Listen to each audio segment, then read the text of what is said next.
Oh, Zelda in HD. My eyeballs are not ready for this. Ready for this. Ready for this. Ready for this. Ready for this. Expectations. Today's theme is expectations. After Majora's Mask, I believe the entire Zelda fanbase was in agreement. Okay, that was cool. But wasn't Adult Link in Ocarina of Time the best? We only got the Fierce Deity mask for about 8 seconds and walked through what should have been a boss fight. The Nintendo GameCube presentation at Space World 2000 gave us hope. That looked amazing! Actually, all I ever saw was that still in Nintendo Power. Then, about a year later, the first footage of Wind Waker was shown. And it was like, what? Cell shading? Kid Link? No! Wind Waker was great. A little persnickety with the wind controls, but not what I ultimately wanted. So when Twilight Princess finally delivered on actual detailed textures and full-grown Link, that definitely played into my excitement and love for that adventure. I had an expectation that the next game, not having been hastily ported from the GameCube, would look even better. And then, 5 years later, Skyward Sword had paint-splattered art and a crippling control scheme. Perhaps it's easy to see why I put Twilight Princess above Skyward. I remember 10 years ago, Weeviewer and I had very different opinions. He felt that Skyward Sword had a bright and happier presentation, while I felt the dark and gritty tone of Twilight Princess was totally appropriate for Link's adventure. Eric and I couldn't reconcile, and I haven't talked to him since. And life moved on, and so did my expectations. As we waited so long for Wii U Zelda, later known as Breath of the Wild, better known as Skyrim Sword, Nintendo kicked out 2 remakes. History is repeating itself. As we wait for the Breath of the Wild sequel, Nintendo kicked out 2 more remakes. These 6-year development cycles are killing you, Nintendo. I think it's time I get my eyeballs ready as I prove Weeviewer wrong and compare some HD remakes. And just in case you're wondering, why these 2 and not this guy? Well, that's simple. Out of all the 3D Zeldas, Wind Waker would benefit the least from an HD remake. Released in 2016, Twilight Princess HD came to the ready-to-be-dead Wii U. It came in this big-ass box with the soundtrack, put that in the pile of things yet to be opened, and possibly the greatest amiibo of all time, Wolf, Link, and Midna. Wow, this one is intricate. I had to buy a second copy just so I could bust this one open, and it sits among the greats. I pop in the disc, and I'm confronted with the option to play with the Wii U Pro Controller or Nintendo DS style. Oh. The Wii Remote ain't welcome in these here parts. You best be taking your motion controls elsewhere, fanboy. Well, these days it's hard for the gamepad to hold a charge, so Pro Controller it is. First time I glanced at the game, wow. Just look at the details of the faces. I've watched this explanation of Twilight sequence many times in 480p, so my expectations are far exceeded. But looking at these characters long enough, you understand that we're really just playing an upscaled GameCube game. There is no consideration for the roundness of eyeballs in the character models, so the eyes look like they're painted on, like a Barbie doll. And make no mistake, you are playing a GameCube game. The preceding explanation I practiced on a coworker easily 10 years my junior. I was telling him, you know, Link is left-handed, He immediately typed Zelda into a Google image search, and the first result was the NES manual art. He had the gall to say to me, no he isn't. Ugh, trust me, Link is left-handed. Originally developed for the GameCube, it was delayed all the way up to the launch of the Wii, and consequently released for the Wii, because that's how you launch a successful console, Zelda Day 1. But the Wii Remote being a right-handed accessory presented a unique challenge. The solution? Right at the end of the render pipeline, the game world is flipped. Now, on the Wii U, the Wii Remote is persona non grata, and the game is flipped back to the original. That is unless you're playing on Hero difficulty, and the game is flipped back again. I've played Twilight Princess many times on the Wii, and it actually kind of hurts my head trying to navigate the game in reverse. Or reverse, depending on how you look at this. No pun intended, to which a pun is totally and absolutely intended. If I wanted to use my Nintendo Power Player's Guide, well, not an option. Also interfering with my impulse memory is the need to attack with my right hand. Okay, Twilight Princess without waggle attacks. Push the button. My finger is on the button. Yeah, it's fine. It's the lock-on style perfected in Ocarina of Time. What do you want from me? I suppose it is important to revisit the story in this comparison. Link is a farmhand in a small village tasked with delivering a gift to the royal family in Castletown. Fine, it was the Ordon sword. I paid attention this time. Hyrule is suddenly overcome by the Twilight Realm, and Link, being in the lineage of the hero of time, doesn't become a spirit. He is transformed into the blue-eyed beast, Wolf Link. Midna, a nymph from the Twilight Realm, helps you escape and take back Hyrule. I thought Midna was a great character. She is what I consider dynamic. Introduced as an antagonist, but through struggle becomes a great ally. And Wolflink? I guess for a franchise that is accused of getting stale and predictable, this is definitely a new direction. You play in this form maybe 25% of the game. But it reminded me, as I look around the world today, people still own dogs. What? I thought Future Storm and I fixed that last year. They're worthless, stop getting them. I suppose due to Nintendo's self-censorship, they refused to show the miles of dog crap Wolflink made in this 40 plus hours of gameplay that Midna had to clean up. A dog bag is no good in her nubby hands, so she probably had to do it with her hair. I hope that created a graphic mental image for you. A personal measure of value in modern Zelda games is the number of dungeons. Dungeons are flat out the best part as you're getting more devices to puzzle solve and kick ass. In Twilight Princess, there is the Forest Temple, Goron Mines, Lakebed Temple, Arbiter Grounds, Snow Peak Ruins, Temple of Ties, City in the Sky, Palace of Twilight, and last and certainly least is of course Hyrule Castle. Last dungeons are usually less fun as I'm guessing how to defeat a boss because the most powerful sword in existence can't cut his armor. So that's 9 dungeons. It meets the gold standard of Ocarina of Time. To address the darker tone, yes, Twilight Princess was a real downer, making the game seem slower and more brooding. For me, that just makes the game more rewarding by the end. You really get the sense that you and Midna have fought through hell together. You overcome the impossible evil that invaded Link's reality and perverted Midna's. It was very satisfying to see her healed and return to her true form. But why bother with a surprise in the HD version because she's right there on the cover? All in all, when it comes to an HD remaster, I guess it's not really that much of an improvement over the original. Sure, I'm glad somebody saved all the source images on a hard drive at Nintendo, but really? Still locked at 30 frames a second? We're 2 generations past the intended hardware. I think you can kick it up a little. I happened to forget about the side character Telma and her cleavage. Nice. But with greater resolution, you can easily see the polygon structure, and at this point, I'm probably more attracted to this. There would be some expectation to stop the incessant beeping of lower hearts. No one QA was brave enough to pipe up, maybe warn us once, then cut it out. Amiibo support was added. Okay, most call that physical DLC, but it unlocks the Cave of Shadows. I never beat it. The Wolf Link amiibo can also be associated with one of the save files and used to continue a game. That's kind of practical. Another section that I have absolutely no recollection of was the fetch quest with the Dominion Rod. Link has to walk to random locations in Hyrule and hit owl statues. And even worse, Link is randomly sent to the middle of nowhere to have a squinty-eyed western showdown. This is fetching with a side of questing. I honestly don't remember doing this stuff before. I'm starting to think that my expectations were so high for Zelda on the Wii, it could have been Phantom Hourglass with motion controls and I still would have called it best in the franchise. And we all know there's only one owl that needs to be hit.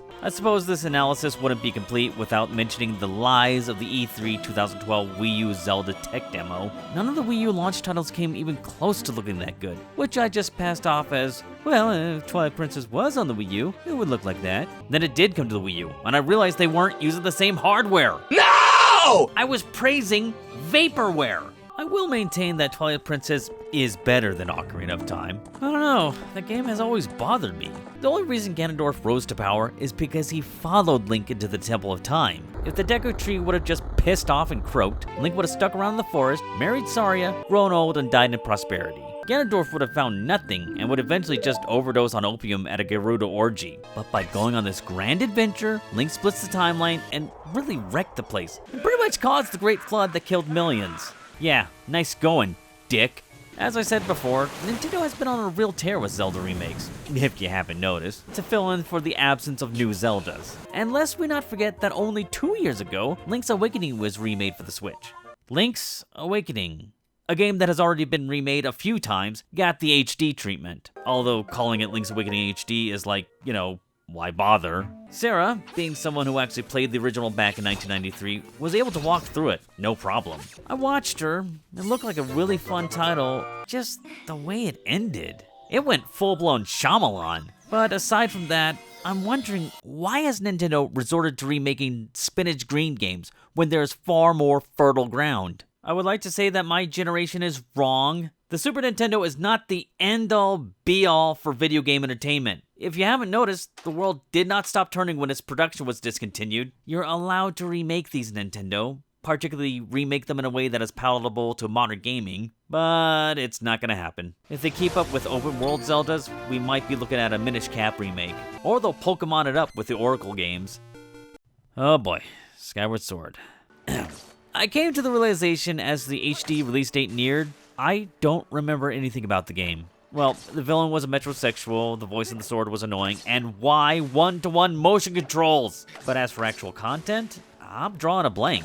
I played through it twice upon release to make the video, but I haven't watched that video since. And I knew exactly what I was doing and what was going to happen when I posted it. I pulled the pin from the grenade, threw it behind me, and I didn't look back. It was destined for hate. Even if it ended with a recommendation. The advantage of forgetting everything, hey, it's essentially a new Zelda game. Skyward Sword required Wii Motion Plus, and as such, a special Wii remote came packaged with the game. Nothing came with the Switch version, but released alongside it was...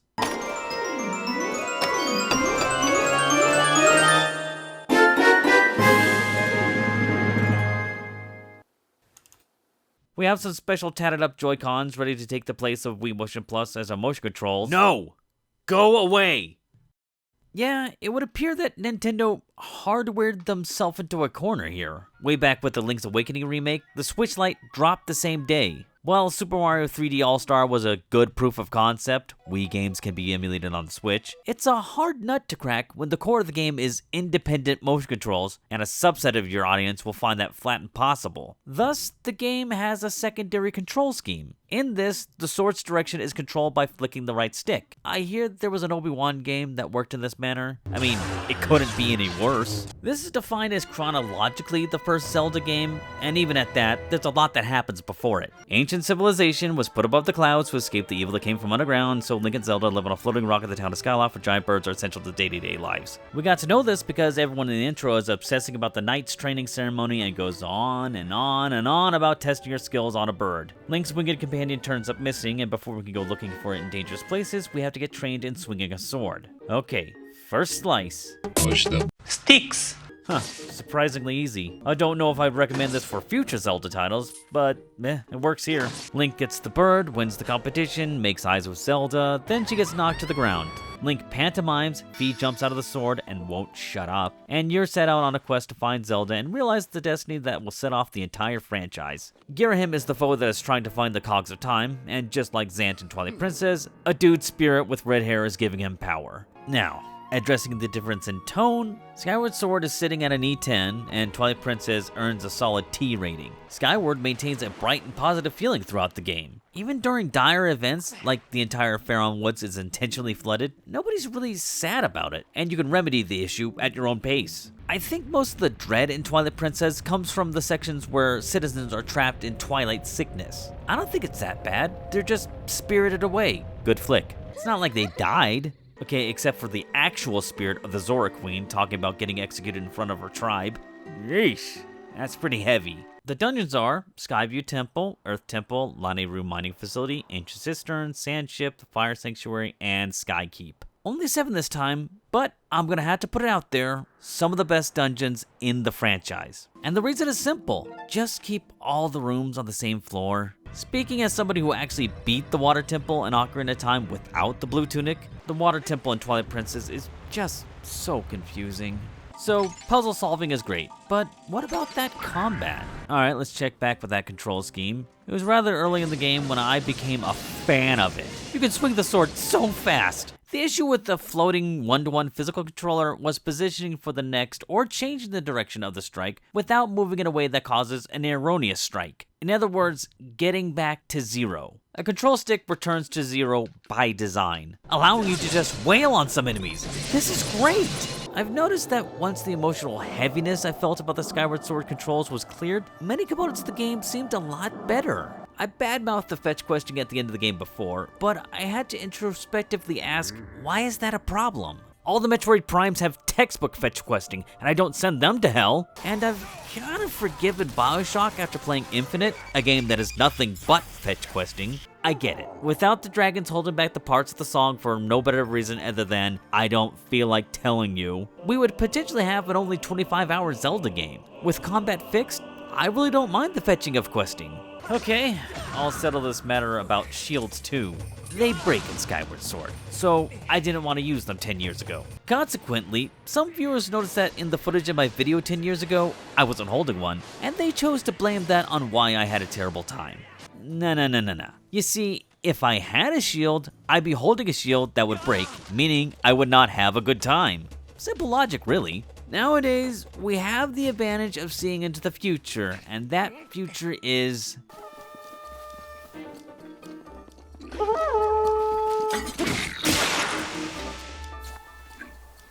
The Master Sword breaks?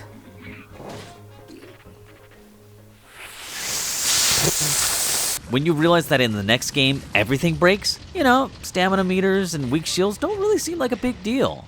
Okay, that entire defense I just built means nothing, because, let's see, this would be my 3rd time through the game, and the time I actually had fun, I still didn't use a shield! Hey, suck it, Gondo! I don't need any of your upgrades! Take your shield argument and beat it. Can't talk about the good without talking about the bad. Oh, the burden of being a critic on the internet. Hearts are different from the norm. You start out with a whopping 6, and the pieces are very difficult to find. In Twilight Princess, you start out with 3, and it takes 5 pieces to make a hole. So you're just falling over hard pieces. Also, the fortune teller is less unpleasant to look at. Staying on the subject of hearts, why does it still constantly beep on low hearts? No excuses here. Breath of the Wild was out 4 years ago, and the one positive thing that came out of it was no constant beeping on low hearts. You have an example. You touched code to create a new control scheme. You added amiibo support. Fix the hearts. Fee really adds nothing to the game. Minda was a great companion. She actually learns and doesn't spout inane comments about your chances of survival being 32.33, repeating of course. And I came fully prepared this time. Once Fee showed up early on, I was having flashbacks, so I hardwired a controller to the Switch, preventing Fee from doing a "hey, listen" to tell me I have low batteries. Repeating dungeons and bosses? What you gonna do? Alright, final assessment of this HD remake? Not much you can do to improve paint splatter, but 60 frames per second? Sweet! And lemons to lemonade, Nintendo found a way to back out of motion controls brilliantly. So I think Skyward Sword HD is a vast improvement compared to Twilight Princess HD. That was not my expectation. Did I just say that this game is better than this game? Hold on, I gotta make a phone call.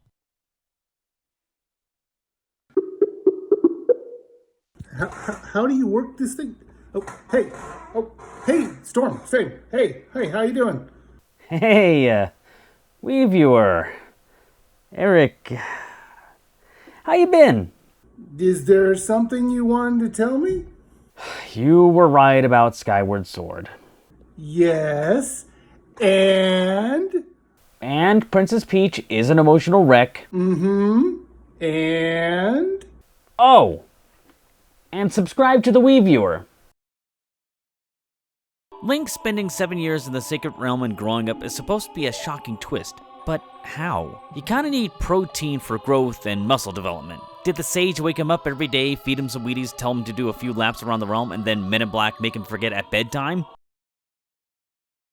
Back when Skyward Sword left me jaded, I once again convinced myself, okay, the next one, designed with Wii U hardware, will be the realistic Zelda I'm waiting for. Then that Breath of the Wild preview dropped from 2014 and we're back to cell shading? No! But there's still hope, my legendary friends. Omega Team stayed pretty close to the realistic Zelda mission with Hyrule Warriors, and it sold quite well across 3 Nintendo consoles. Imagine if they made another one that was targeted for the Switch. Oh, wait.